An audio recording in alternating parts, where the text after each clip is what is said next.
Oh, poor little guy, he's stuck. And his mother's gone off to try to save him. But while she was gone, this new herd came by, led by its matriarch.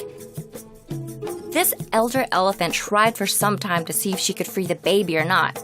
She kept moving around, trying to get him to sit up straight.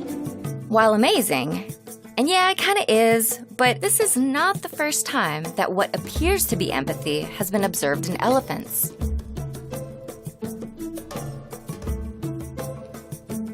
Researchers have found mothers and other lady elephants. Oh, lady elephants, I don't know if that sounds right. Well, anyway, these elephants respond to fellow elephants in distress, helping babies out of holes, picking tranquilizing darts out of their peers, and applying dust to wounds. Aww, it's like a bad Saturday night. Thankfully, all their hard work paid off and the baby elephant got out of the gutter.